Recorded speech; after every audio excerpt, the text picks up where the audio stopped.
नमस्कार मेरे सारे प्रिय विद्यार्थियों। छोटी सी जिंदगी है, छोटी सी जिंदगी है, हर बात में खुश रहो। छोटी सी जिंदगी है, हर बात में खुश रहो। जो चेहरे पास ना हो उनकी आवाज में खुश रहो। जो चेहरे पास ना हो उनकी आवाज में खुश रहो। कोई रूठा हो आपसे, कोई रूठा हो आपसे तो उसके अंदाज में खुश रहो। कोई रूठा हो आपसे तो उसके अंदाज में खुश रहो। जो लौट के आने वाले, जो लौट के नहीं आने वाले, उनकी याद में खुश रहो। कल किसने देखा है, अपने आज में खुश रहो। चलो इन्हीं पंक्तियों के साथ में अपन की क्लास स्टार्ट करते हैं। और क्लास में मैं कुछ इन बहुत ही इम्पोर्टेंट क्वेश्चन लेके आया हूँ। पहले मैं एक क्वेश्चन आपके सामने शेयर कर देता हूँ, उसके बाद में मैं आपके पास में इनका आंसर लेके आ रहा हूँ। कुछ बच्चों ने आंसर पहले भेज दिए हैं, देखते हैं कि उनके सही हैं या फिर गलत हैं। चलो करते हैं अपन क्लास स्टार्ट आज की।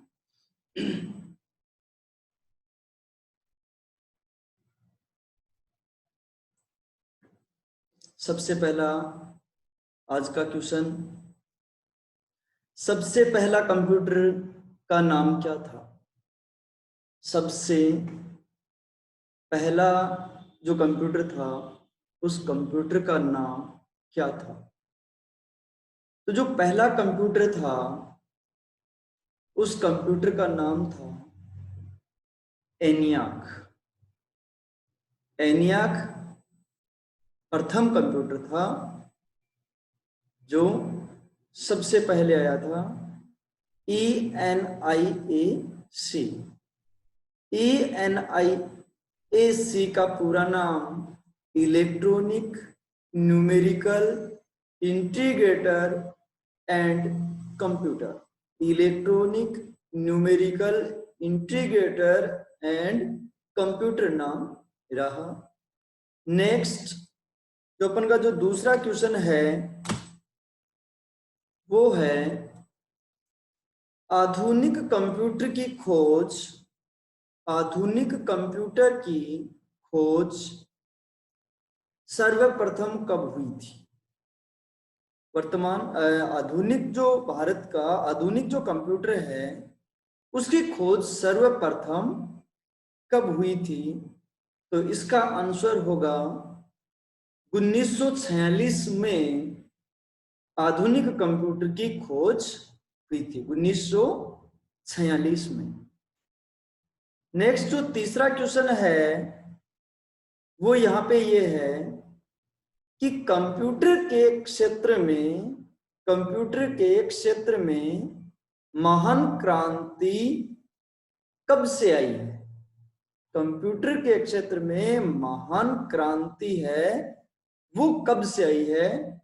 तो इसके लिए आपका जो आंसर होगा वो होगा 1960। भारत में कंप्यूटर के क्षेत्र के अंदर महान जो क्रांति आई है वो 1960 से आई है। नेक्स्ट जो आपका चौथा जो क्वेश्चन है वो है कंप्यूटर का हिंदी में नाम क्या है? कंप्यूटर को हिंदी में संगणक कहा जाता है। कंप्यूटर को हिंदी में संगणक कहा जाता है। और कंप्यूटर जो शब्द है, जो कंप्यूटर जो वर्ड है वो लैटिन भाषा का शब्द है। और कंप्यूटर को हिंदी शब्द के रूप में संगणक कहा जाता है। और संगणक से तात्पर्य होता है गणना करने वाला। तो चौथा जो क्वेश्चन है कंप्यूटर का हिंदी में नाम संगणक है, तो इसका आंसर होगा वो बी ऑप्शन होगा जिसमें संगणक आ रहा है। नेक्स्ट अपन का जो पांचवा क्वेश्चन है वो है इनमें से कौन सर्च इंजन नहीं है? पांचवा जो क्वेश्चन अपन का आ रहा है इसमें पूछा गया है इनमें से कौन सर्च इंजन नहीं है? तो देखो जो सर्च इंजन आता है उस सर्च इंजन के ऊपर अपने पहले से भी क्लास में डिस्कस कर चुके हैं। सर्च इंजन जैसे search engine Google, Yahoo, Bing, DuckDuckGo और बाइडू, ये आपके सर्च इंजन होते हैं। जहां पे गूगल नाम आ रहा है फर्स्ट ऑप्शन में, गूगल आपका एक सर्च इंजन है, याहू आपका सर्च इंजन है, बाइडू आपका सर्च इंजन है। आपसे क्वेश्चन में ये पूछा है कि इनमें से कौन सा एक सर्च इंजन नहीं है, तो वोल फ्रेम अल्फा है, वो आपका सर्च इंजन नहीं है। ओके, नेक्स्ट अपन का जो 6th जो क्वेश्चन है वो है कि इनमें से कौन इनपुट इकाई है। क्वेश्चन ये बन रहा है यहाँ पे कि इन चारों जो ऑप्शन है इनमें से कौन सी इनपुट डिवाइस है, कौन सी इनपुट एक इकाई है।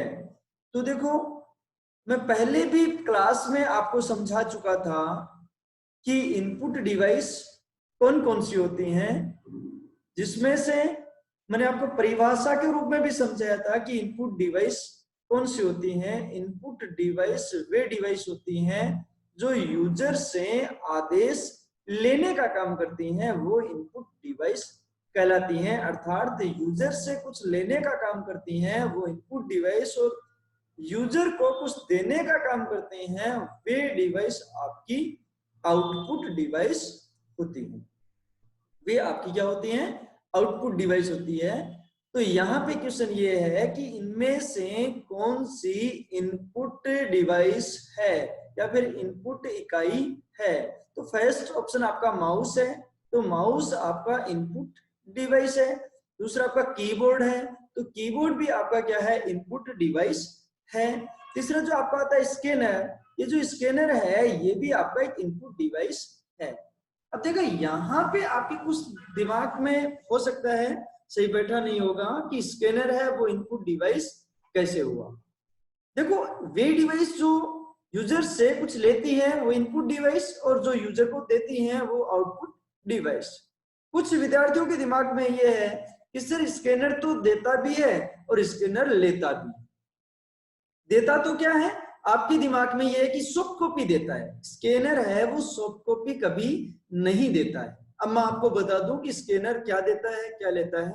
स्कैनर है वो आपकी हार्ड कॉपी को लेता है।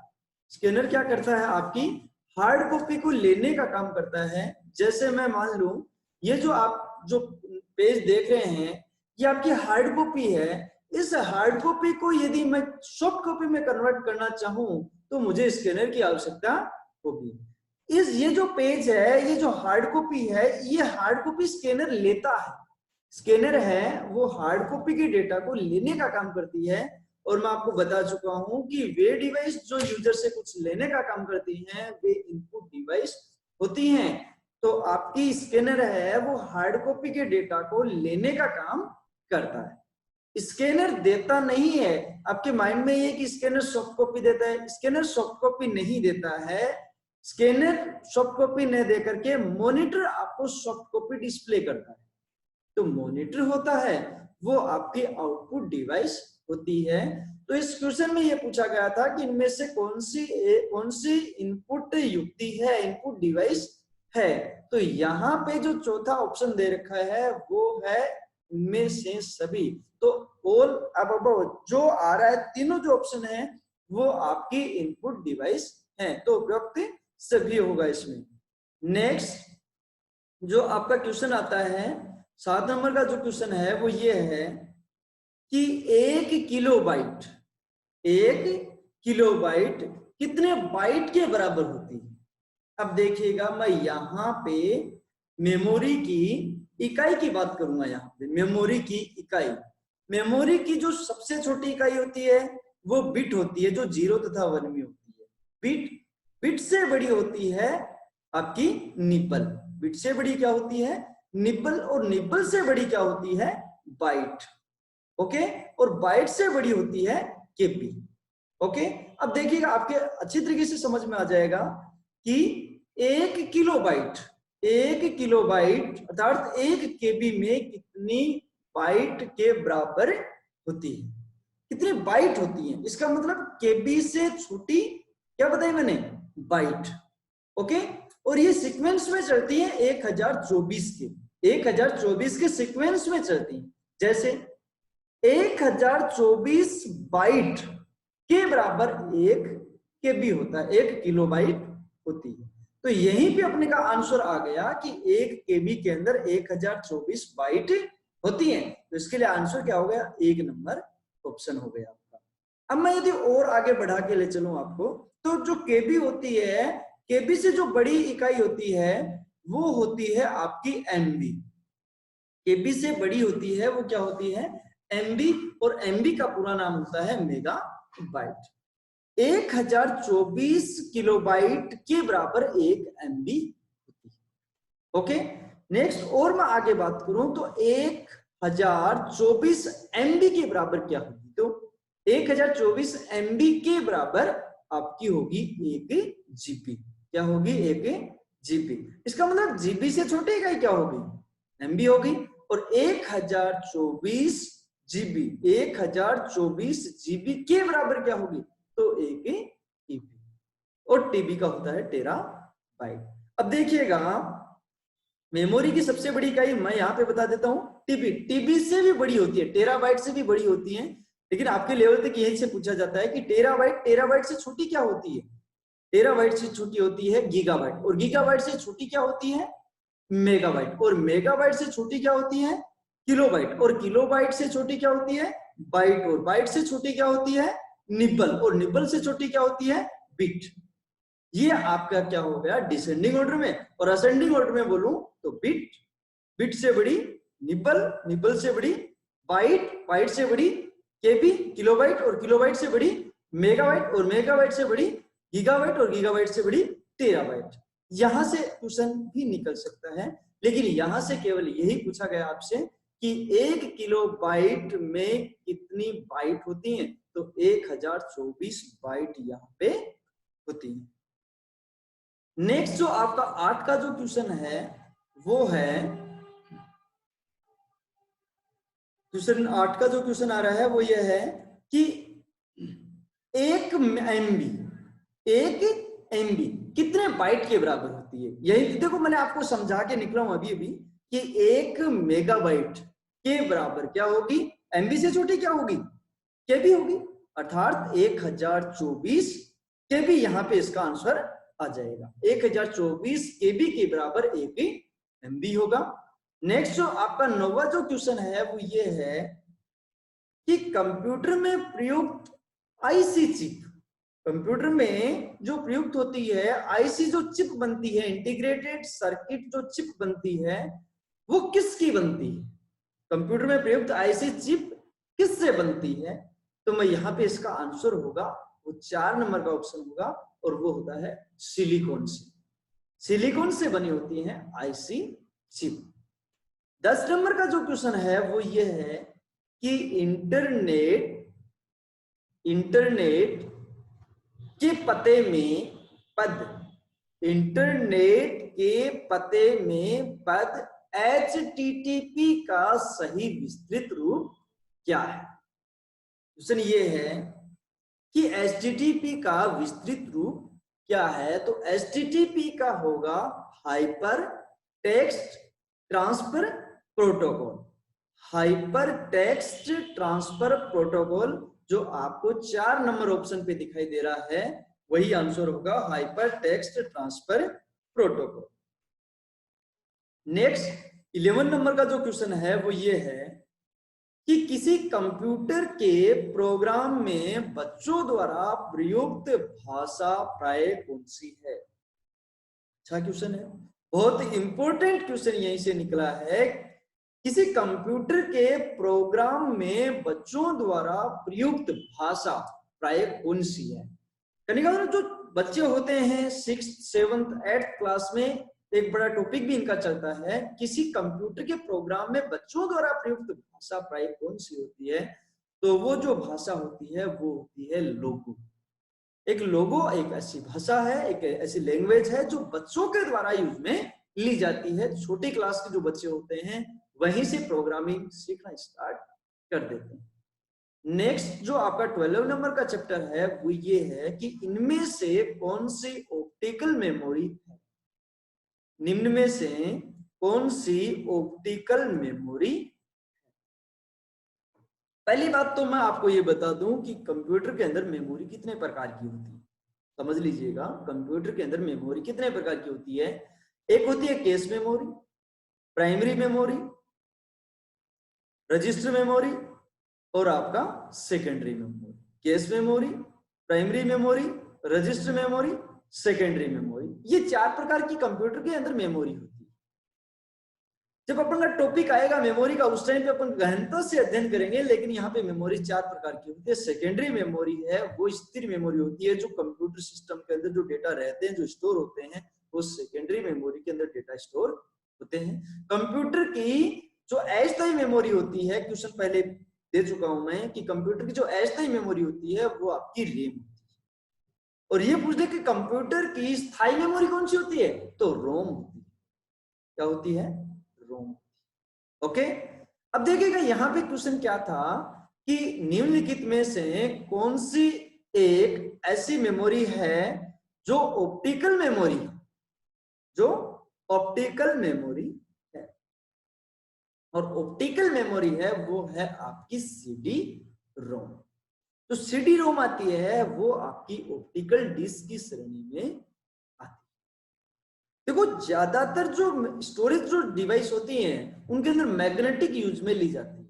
क्या यूज में ली जाती है, मैग्नेटिक, क्योंकि सॉफ्टवेयर को स्टोर एक संग्रहित रखने के लिए मैग्नेटिक की आवश्यकता होती है। और इसी में से यही से क्वेश्चन निकला है कि इनमें से कौन सी ऑप्टिकल डिस्क की श्रेणी में है। तो ऑप्टिकल डिस्क की श्रेणी में केवल 2 को रखा जाता है, एक सीडी को रखा जाता है और दूसरी आपकी डीवीडी को रखा जाता है। नेक्स्ट जो आपका क्वेश्चन है वो है 13 नंबर का क्वेश्चन है। और 13 नंबर का क्वेश्चन में क्या है देखिएगा, क्वेश्चन ये है कि सीपीयू में, इसमें सीपीयू में कंट्रोल मेमोरी, सीपीयू में कंट्रोल मेमोरी और सॉरी सीपीयू में कंट्रोल।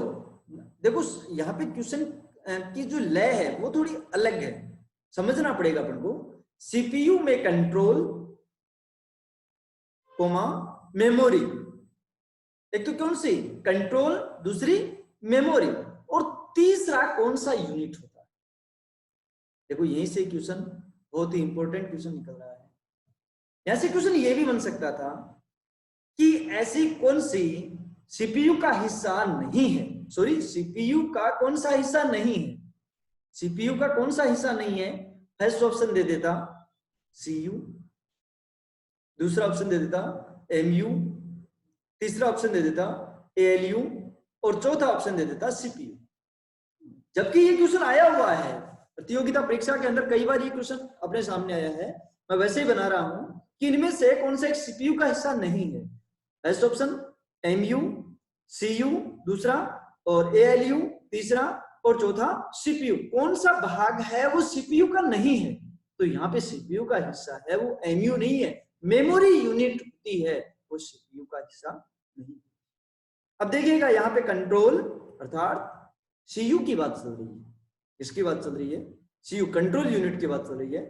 और ये मेमोरी, मेमोरी जो हिस्सा सीपीयू का नहीं होता है, मेमोरी है, मेमोरी जो यूनिट होता है वो सीपीयू का हिस्सा नहीं होता है। लेकिन यहाँ पे एएलयू, तीसरा कौन सा रह गया, तीसरा आपका रह गया अर्थमेटिक लॉजिक यूनिट, और एएलयू अर्थमेटिक लॉजिक, जो आपका 4 नंबर का ऑप्शन। तो यहाँ पे इसका आंसर क्या होगा, अर्थमेटिक लॉजिक।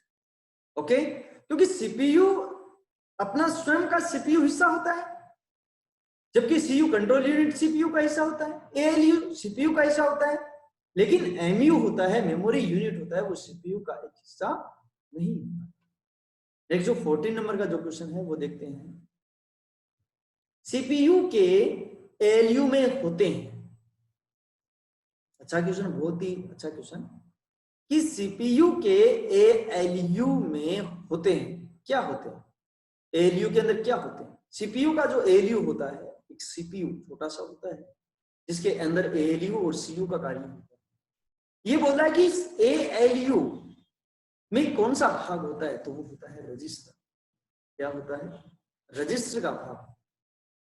नेक्स्ट जो लास्ट क्वेश्चन है अपन का 15 का, वो है गणना और तुलना के लिए, गणना और तुलना के लिए कंप्यूटर के किस भाग का प्रयोग किया जाता है?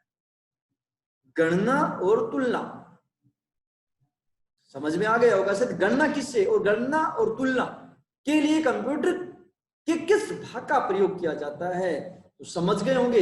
डिस्क यूनिट नहीं होती है, मोडेम। मैं आपको पहले से ऑलरेडी समझा चुका हूं मोडेम क्या होता है। और तीसरा ऑप्शन है एएलयू, अर्थमेटिक लॉजिक यूनिट, क्योंकि गणितीय क्रियाओं के साथ में ही तुलना हो सकती है।